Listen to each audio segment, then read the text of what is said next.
Hello friends, मैं हूं आपका दोस्त रजत और आज हम बात करेंगे कुछ एक अलग ही डिफरेंट टॉपिक के बारे में। हाँ जी, आज मैं आपको बताने वाला हूं कुछ ऐसे प्लांट्स जो आपके बगीचे में होते हैं और वो मेडिसिनल प्लांट्स होते हैं। तो आपने देखा होगा जब आप स्कूल में आपको सिखाया होगा कि पौधों की अहमियत क्या होती है और पौधे हमारे लिए किस तरह से हमारे जीवन में एक बहुत ही ज़रूरी चीज़ हैं। ये हमें फल सब्जियां भी देते हैं। हमने ये भी जाना था कि पौधों से हमें ऑक्सीजन मिलती है क्योंकि पौधे फोटोसिंथेसिस करते हैं। लेकिन इन सब चीज़ों के अलावा मैं आपको ये बताऊंगा कि कुछ ऐसे 7 या 8 ऐसे पौधे होते हैं जो बहुत ही ज़रूरी होते हैं और हमारे आयुर्वेदा में इनका बहुत ही उत्तम तरीके से उसमें वर्णन किया गया हुआ है। तो मैं उन्हीं कुछ पौधों के बारे में बताऊंगा जो आपके बगीचे में होते हैं और आपको अगर नहीं है तो मैं कहूँगा आपको उन पौधों को रखना चाहिए। ये आपकी बीमारी में आपको बहुत साथ देंगे। ये बहुत ही इम्पोर्टेंट पौधे हैं जिनके बारे में आज मैं बात करने वाला हूँ। तो चलते हैं, आज मैं आपको दिखाता हूँ कुछ वैसे ही 7 या 8 पौधे जो एक बहुत ही अच्छे मेडिसिनल प्लांट्स होते हैं। सबसे पहले अब मैं बात करूंगा सबसे बहुत ही आम और कॉमन पौधा, और ये पौधा है तुलसी का। तुलसी का पौधा बहुत ज़्यादा अहमियत रखता है मेडिसिन प्लांट में, इसलिए मैंने इसको सबसे पहले लिया है। और दूसरी बात ये है कि ये बहुत ही आम पौधा होता है। मेरे ख्याल से हमारे घर घर में ये तुलसी कई सालों से इसकी पूजा की जाती है और इसको एक बहुत ही अच्छा हर्बल मेडिसिन प्लांट कहा जाता है। और तुलसी के बारे में अब कुछ फ़ायदों की बात कर लेते हैं। तो तुलसी जो पत्ते होते हैं उसको हम वैसे भी हर तरह से आम अपने घर में कावा बनाकर भी पीते हैं। सर्दियों का मौसम आ रहा है, अगर बच्चों को खांसी जुकाम है, बुखार है या उनकी इम्यूनिटी की प्रॉब्लम है, अगर आपको अपनी इम्यूनिटी बूस्ट करनी है, जिस तरह से कोविड में अगर आपने देखा होगा जब सभी लोग हम लोग अपनी इम्यूनिटी को बढ़ा रहे थे तो उसमें सबसे पहला नाम तुलसी का आता है। तो इसको इस्तेमाल कैसे करना है वो बहुत ही आसान है। तुलसी की आप चाय भी बना सकते हैं। जिस तरह से आप अदरक को पीस के डालते हैं चाय में, उसी तरह से आप तुलसी के पत्ते भी पीस के चाय के साथ ही जब बॉईल होगी तो उसके जो फायदे होते हैं वो चाय में आ जाते हैं। इसके अलावा तुलसी एक बहुत अच्छा इम्यूनिटी बूस्टर है। अगर आप इसको मिश्री के साथ रोज वैसे ही इसके पत्ते तोड़ के अगर आप खाएंगे तो ये पत्ते जो होते हैं ये खाने में भी बहुत ही अच्छी इसमें खुशबू होती है और खा सकते हैं। मिश्री के साथ खाएंगे तो भी ठीक है, नहीं है तो सीधा भी ऐसे ही खा सकते हैं। तो ये एक बच्चों के लिए आदत अच्छी है कि अगर वो तुलसी के पत्ते रोज इसका सेवन करें तो उनकी इम्यूनिटी बढ़ेगी। तुलसी के फायदे ब्लड में शुगर लेवल और कोलेस्ट्रॉल लेवल को भी इम्प्रूव करती है। तो ये है इस सबसे पहले हमारा आम पूजनीय पौधा तुलसी। इसके बारे में आपने और जानना है तो मेरा एक अलग से वीडियो भी तुलसी के ऊपर है, वो आप देख सकते हैं। अब हम बात करेंगे सबसे इम्पोर्टेंट दूसरा पौधा, और ये है कड़ी पत्ता। ये भी बहुत ही ज़्यादा अहमियत का मेडिसिनल और हर्बल प्लांट है। इसको एक तरह से मीठी नीम भी बोला जाता है। तो अगर बचपन में याद होगा या हमारे जो बुजुर्ग थे पुराने, वो लोग नीम की दातून किया करते थे। तो नीम की भी बहुत ही ज़्यादा मेडिसिनल फ़ायदे होते हैं। लेकिन आज के ज़माने में सबसे बड़ी प्रॉब्लम यह है कि नीम जो है वो बहुत ही कड़वी होती है। तो इतनी कड़वी नीम हम लोगों को अब खाने की आदत नहीं है, लेकिन ये जो है ये उसी के तरह से नीम के इसमें गुण होते हैं और इसमें इतनी कड़वाहट नहीं होती, तो इसको एक तरह से मीठी नीम भी बोला जाता है। मैं कुछ गुण बता देता हूँ। वैसे तो ये कड़ी पत्ता का पौधा साउथ में बहुत ज़्यादा इस्तेमाल होता है, लेकिन अब क्योंकि धीरे धीरे हम सबको पता लग गया है इसके क्या गुण होते हैं, तो अब ये मेरे ख्याल से हिंदुस्तान में करीबन हर किसी के घर में होता है। ये हमारे रोज़मर्रा के खाने में भी इस्तेमाल में किया जाता है। अगर आप देखेंगे कि कुछ लोग इसको सांभर में इस्तेमाल करते हैं, इसी तरह से इसको रायते में भी इस्तेमाल किया जा सकता है। अगर आप दही का छौंक लगा के जीरे का अगर आप रायता बनाते हैं तो उसमें भी इसके बहुत गुण होते हैं। तो खाने में इसकी बहुत ज़्यादा अहमियत है। इसको पोहे में भी इस्तेमाल कर सकते हैं और कुछ लोग तो इसको मैं कहूँगा हम लोग तो कढ़ी में भी इस्तेमाल करते हैं। बेसिकली आप इसको अपनी डिशेस में ऐड कर सकते हैं, सैलड्स में भी कुछ लोग यूज़ करते हैं, लेकिन ये आपके टेस्ट के ऊपर डिपेंड करता है। तो सबसे पहले इस्तेमाल कैसे करना है वो तो मैंने आपको बता ही दिया है। अब हम इसको बताते हैं कि इसके फ़ायदे क्या होते हैं। कड़ी पत्ता का ये जो पौधा होता है, सबसे बड़ी चीज़ ये होती है कि ये एक तरह से आपके जो गट में जो बैक्टीरियाज होते हैं उसके बीच में एक अगर इम्बैलेंस हो जाए, आपको इंडाइजेशन हो, आपका पेट खराब हो, तो ये आपके पेट का जो डाइजेशन सिस्टम है उसको नॉर्मलाइज कर देता है, क्योंकि ये काफ़ी हद तक अच्छे और गुड बैक्टीरियाज को बनने में हेल्प करता है। इसी तरह से ये आपके बॉडी में ब्लड में शुगर और कोलेस्ट्रॉल लेवल को भी मेंटेन करता है। तो अभी मैंने एक वीडियो बनाया हुआ है, अगर आपको डिटेल में देखना है तो मेरा कड़ी पत्ता का वीडियो भी देख सकते हैं। तो ये मेरा दूसरा पौधा था in my medicinal plants, that is कड़ी पत्ता। अब हम बात करेंगे आयुर्वेदा में सबसे इम्पोर्टेंट पौधा। हाँ जी, ये है एलोवेरा। आपने मेरा poisonous plants in your garden वाला वीडियो देखा होगा। बहुत से लोगों ने कमेंट किया था कि ये पॉइजनस प्लांट की लिस्ट में क्यों है। सबसे पहले तो मैं लोगों को उसमें जो गलतफहमी है वो लोगों की मैं ठीक करना चाहता हूँ। एलोवेरा का पौधा जो है वो डिपेंड करता है आपने इसको किस तरह से इस्तेमाल किया है और उसकी वैरायटी या वेरिएंट क्या है।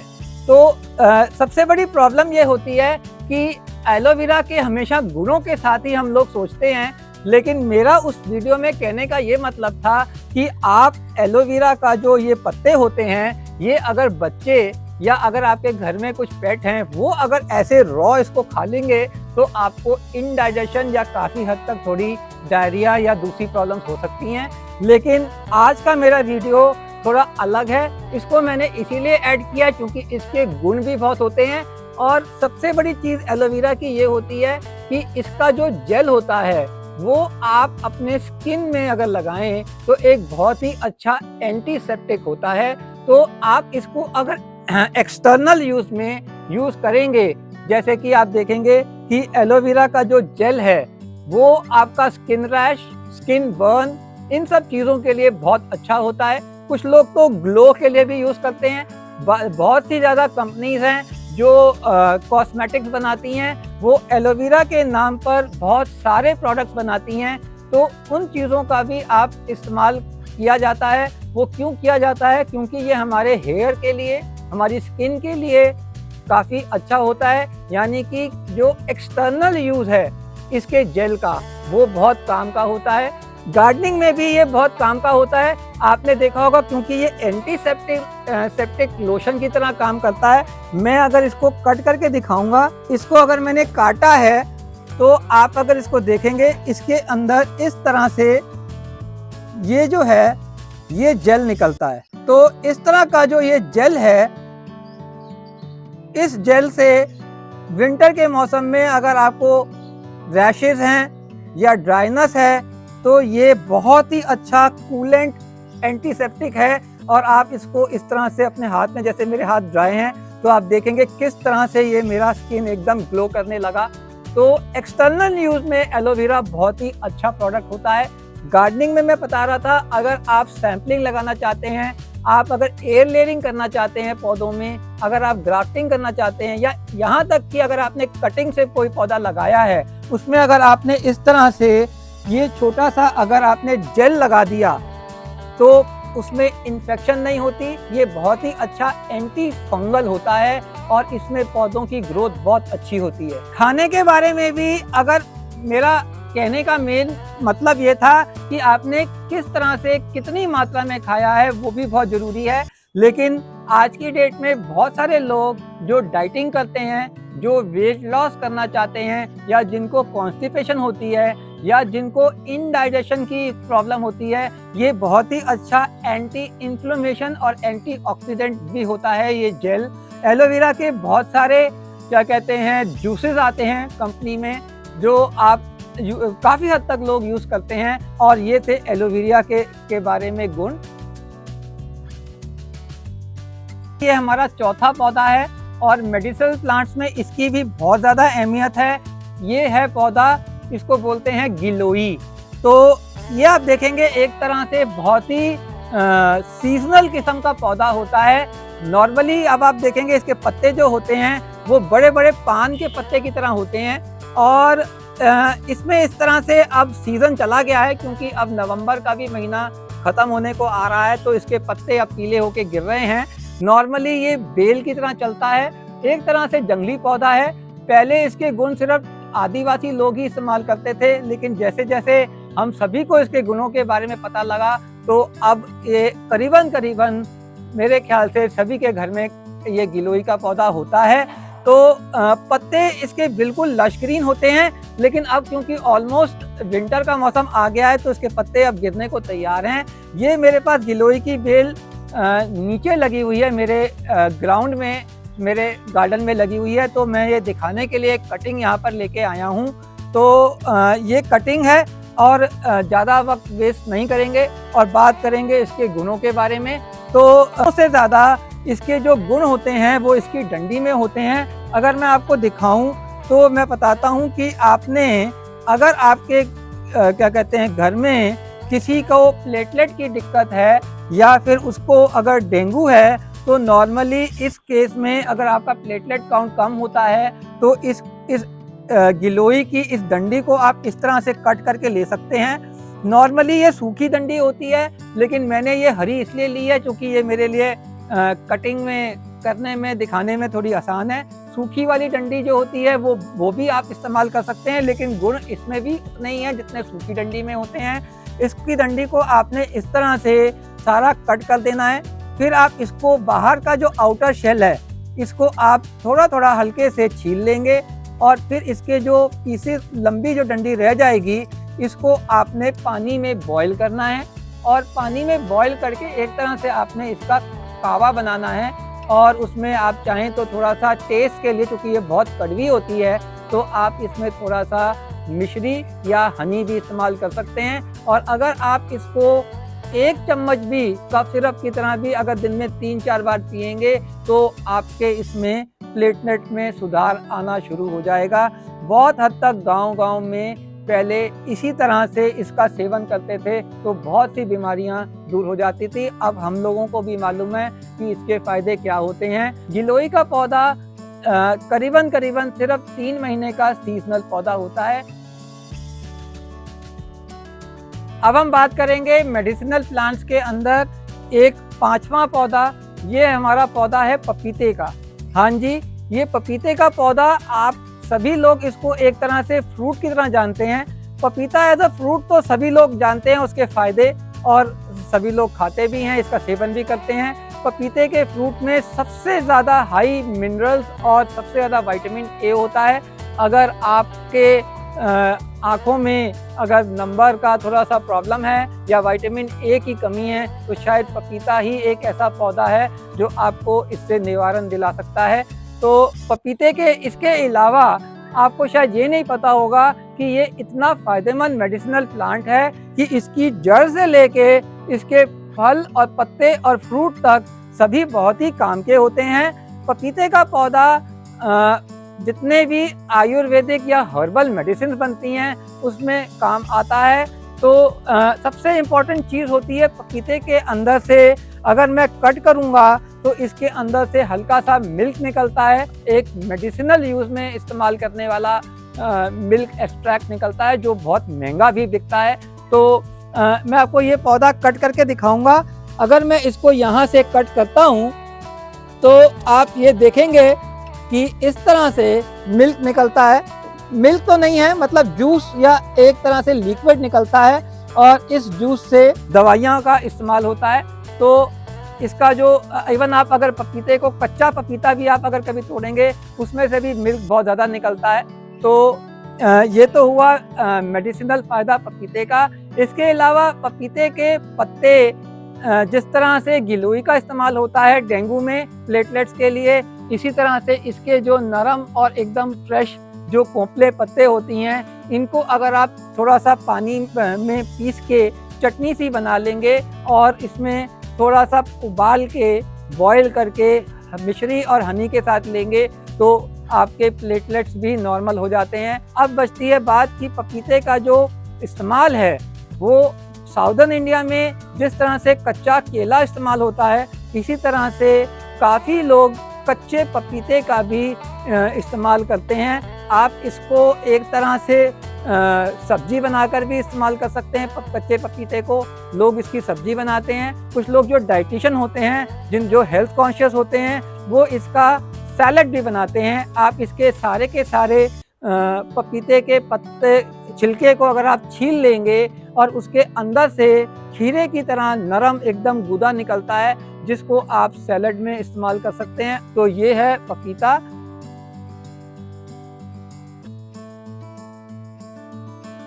अब हम बात करेंगे एक ऐसे पौधों की जिसके फूलों को एक मेडिसिन में इस्तेमाल किया जाता है।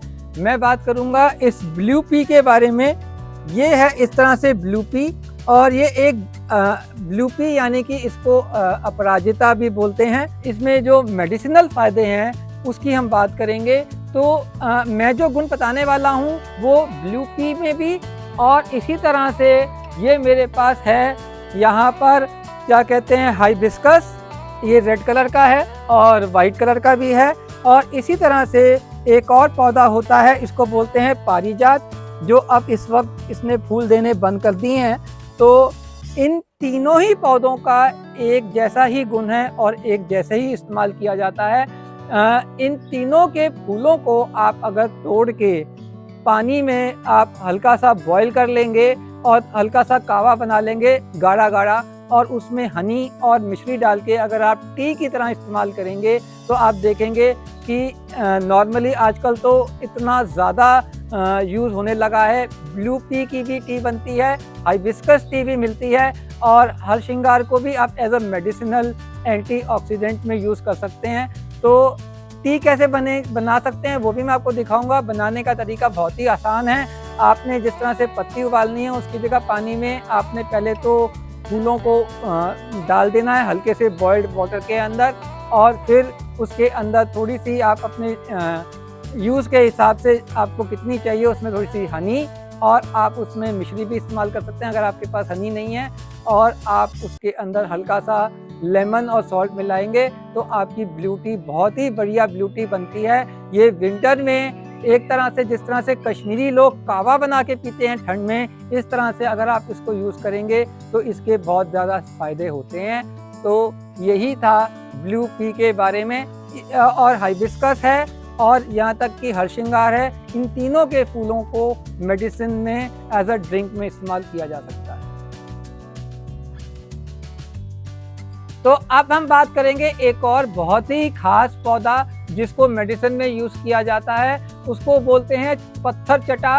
वो पौधा मेरे पास है नहीं, लेकिन उसकी अहमियत बहुत है। तो मैं इस वीडियो में आप लोगों को ये इन्फॉर्मेशन ज़रूर शेयर करना चाहता हूँ। पत्थर चटा का पौधा का क्लिप मैं आपको फ़ोटो में अपने ड्रॉप डाउन में ज़रूर आपको दिखा दूँगा कि वो देखने में कैसा होता है। सब सीधा उसकी पहले फ़ायदों की बात करते हैं। उसके जो पत्ते होते हैं उसको तोड़ के आप एक तरह से जिस तरह से पुदीने की चटनी बनाते हैं उस तरह से आप चटनी बना के अगर आप खाएंगे तो ये आपकी किडनी में से स्टोन को डिज़ोल्व करने की क्षमता रखता है। इसीलिए इसका नाम पत्थर चटा है। यानी कि इसकी चटनी को अगर आप चाटेंगे दिन में 2-3 बार तो ये आपको किडनी के स्टोन से राहत दिला सकता है। तो इसीलिए ये काफ़ी अच्छा पौधा है। गांव में तो काफ़ी इस्तेमाल होता है और अब धीरे धीरे जो लोग इसको जानते हैं वो भी अब इसका इस्तेमाल करने लगे हैं। तो मेरा ये आखिरी पौधा जो था वो था पत्थर चटा। इसके अलावा एक और इस तरह का पौधा है, जिस तरह से मैंने आपको बताया था कि करी पत्ते के फायदे होते हैं, इस तरह से साउथ में मोरिंगा करके भी एक बहुत बड़ा पेड़ होता है। तो आप उसको अपने घर में गमले में पौधे की तरह भी लगा सकते हैं और आप उसका जो इस्तेमाल है वो भी बिल्कुल वैसे ही होता है जिस तरह से आप करी पत्ते को यूज़ करते हैं। साउथ में इसकी जो ड्रमस्टिक्स होती हैं उसको सांभर में इस्तेमाल किया जाता है। गुण उसके भी करीबन वैसे ही हैं जितने करी पत्ता में होते हैं। तो ये भी एक एडिशनल पौधा है जो मुझे एकदम से याद आ गया।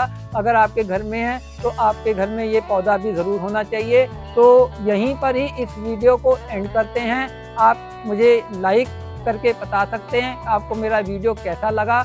कमेंट भी कर सकते हैं। और आप अभी तक इस वीडियो को अगर देख रहे हैं तो आप इस वीडियो को सब्सक्राइब भी जरूर कर दें। Thank you very much and happy gardening.